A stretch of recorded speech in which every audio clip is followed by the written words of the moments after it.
आज राज्यसभा में जो भी हुआ वो अप्रत्याशित था। तमाम ऑपोजिशन पार्टीज़ को ऐसा लगा कि सभापति महोदय पक्षपात पूर्ण उनका रवैया है और सभापति को राज्यसभा जैसे सदन का, जो कि पूरे के पूरे देश के अंदर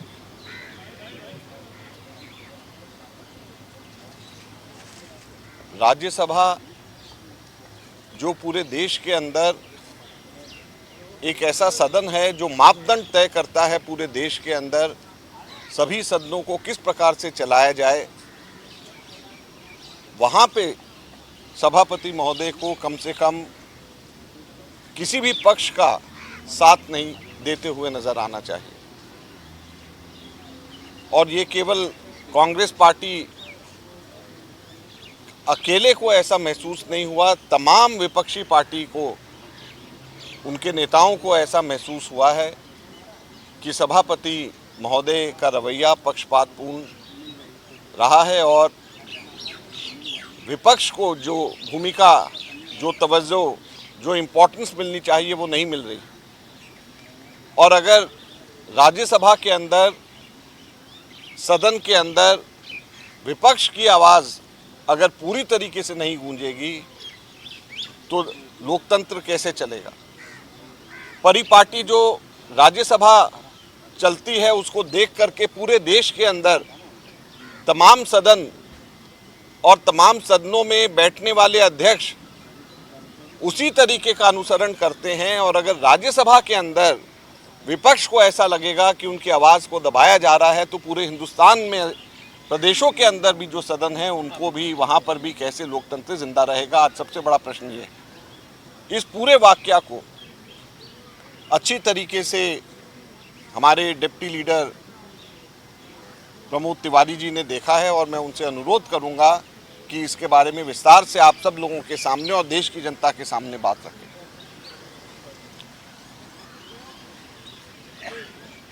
बहुत स्पष्ट है, ये संसदीय परंपरा भी है, नज़ीर भी है और स्पष्ट आश्वासन भी है सदन के अंदर कि नेता विरोधी दल और नेता सदन जब सदन में कोई बात अपनी रखना चाहें उन्हें और संसदों पर तरजीह मिलती है, प्राथमिकता मिलती है। परंतु इधर काफ़ी दिनों से ऐसा हो रहा है कि हमारे नेता विरोधी दल, जिनको 50 वर्ष का संसदीय अनुभव है,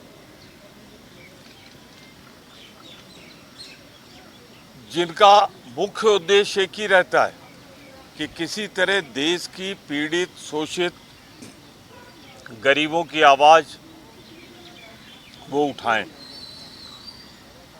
पर उनका माइक बंद कर दिया जाता है, बोलने की अनुमति नहीं मिलती, पहले बात अपनी रख नहीं पाते, उसके पहले माइक बंद हो जाता है। तो अगर बात सिर्फ एक पार्टी की नहीं, जैसा अजय भाई ने कहा, संपूर्ण विपक्ष की और संपूर्ण देश की और लोकतंत्र की, कि हमारे अधिकारों को, देश के 140 करोड़ की जनता के अधिकारों को अगर हम नहीं उठा सके उनकी आवाज़, तो ये लोकतंत्र का हनन है। आज की घटना, इसके 2-3 दिन पहले भारतीय जनता पार्टी के सदस्य श्री घनश्याम तिवारी जी ने माननीय नेता विरोधी दल के लिए जिन शब्दों को चयन किया, ना तो वो भाषा अच्छी थी, ना भंगिमा अच्छी थी, ना टोन अच्छी थी, वो अपमानजनक, अशिष्ट और पूरी तरीके से अस्वीकार्य थे, जिसके लिए माननीय नेता विरोधी दल की तरफ से, हम लोगों की तरफ से एक विशेषाधिकार हनन की नोटिस दी गई थी। आज जानना चाहा विपक्ष ने कि उस पर क्या निर्णय हुआ है। अभी निर्णय आया या नहीं? अगर लिखित है तो उसका जवाब लिखित आना चाहिए, क्योंकि सदन आज या सोमवार को स्थगित होना था और यह आश्वासन था कि जल्दी आ जाएगा। परंतु ये कहा गया था कि सदन के बाहर चैम्बर में श्री तिवाड़ी ने ये कहा था कि मैं जो कुछ गलत हुआ है मैं उसके लिए माफी मांगने को तैयार हूं। मेरी भाषा में या मेरी तो उसी को अनुरोध किया गया कि जो बात उन्होंने वहां कही है सदन के बाहर, चूंकि उन्होंने पहले सदन के अंदर कही थी तो सदन में कह दें, वो सदन की संपत्ति बन जाए, सबकी जानकारी में आ जाए। यही बात नेता विरोधी दल कह रहे थे, यही बात सारे दल के लोग कह रहे थे। मैंने भी उनका बात का समर्थन किया। वरिष्ठ सदस्य जया बच्चन जी, जिनका ये चौथा टर्म या पांचवा टर्म है, उन्होंने भी यही कहा कि हमें अपने कर्तव्यों के निर्वहन के समय कुछ भावभंगिमा ऐसी होती है जो उचित नहीं। फिर उसके बाद सरकार की तरफ से निंदा प्रस्ताव लाया गया। वो सरकार का प्रस्ताव है, सदन का प्रस्ताव नहीं है। ज्यादा से ज्यादा आप कह सकते हैं एनडीए का प्रस्ताव है। तो अगर हमें अपने संवैधानिक दायित्वों का निर्वाह नहीं करने दिया गया, न लगातार नहीं किया जा रहा है, जो आपके भी संज्ञान में है, हमारे भी संज्ञान में है, पूरे देश के संज्ञान में है, जो नेता विरोधी दल को उनके पद की मर्यादा के अनुसार जिस तरह उन्हें बोलने में प्राथमिकता मिलनी चाहिए नहीं मिलती, माइक बंद होता है, या एक महिला सदस्य जो वरिष्ठतम सदस्य हैं वो अपनी बात कहें, उनकी पूरी होने के पहले उन्हें रोक दिया जाए, यह अनुचित। हम देश के 140 करोड़ जनता के दुख दर्द को उठाने के लिए यहाँ आए हैं। हम उठा रहे हैं, उठाते रहेंगे। लोकतांत्रिक ढंग से हम अपना पूरा विरोध दर्ज कराते रहेंगे। और हम इतना कहना चाहते हैं कि हम निंदा प्रस्ताव जो सरकार लाई है, हम कहना चाहते हैं कि वो एक तमगा है हमारे लिए, एक हमारे लिए पुरस्कार है कि हम जनता की आवाज़ उठा रहे हैं। और अगर जनता की आवाज़ पर निंदा प्रस्ताव सरकार लाई है तो सरकार का रवैया लोकतंत्र में विश्वास करने वाला नहीं, तानाशाही का रवैया है। और पूरा विपक्ष तानाशाही के खिलाफ एकजुट है और हम पूरा संघर्ष करेंगे। कोई प्रश्न? Any questions, please? On this topic first? अभी तक जब भी वो होगा, दोनों विषय को मिलाइए नहीं, जब भी होगा आपकी जानकारी में और संज्ञान में आ जाएगा। But all options are open, सभी विकल्प खुले हुए हैं। जो भी कानूनन और रूल बुक में जो भी संविधान के अंदर जो भी सभी विकल्प खुले हुए हैं। संविधान के अंदर, रूल बुक के अंदर, प्रोसीजर ऑफ कंडक्ट के अंदर, जो भी कानून के अंदर जो भी अख्तियार हैं, सभी विकल्प हमारे लिए खुले हुए हैं। हम लोकतंत्र की हत्या होते हुए मूक दर्शक बन करके नहीं देख सकते। विनेश फोगाट के साथ जिस तरीके से डिस्क्वालिफिकेशन हुआ है, देखिए, विनेश फोगाट वाले मसले पे जब ये पूरा प्रकरण चल रहा था रेसलिंग फेडरेशन ऑफ इंडिया का, मैंने एक शब्द उसके बारे में नहीं बोला। और मैं पूर्व खेल मंत्री था, स्पोर्ट्स कोड में लेकर के आया और स्पोर्ट्स फेडरेशन के खिलाफ में मैं जम करके मैं बोला भी और मैंने कानून भी बनाए, लेकिन बावजूद इसके ऊपर मैं नहीं बोला, क्योंकि मेरा मानना था कि इसके अंदर राजनीति नहीं आनी चाहिए।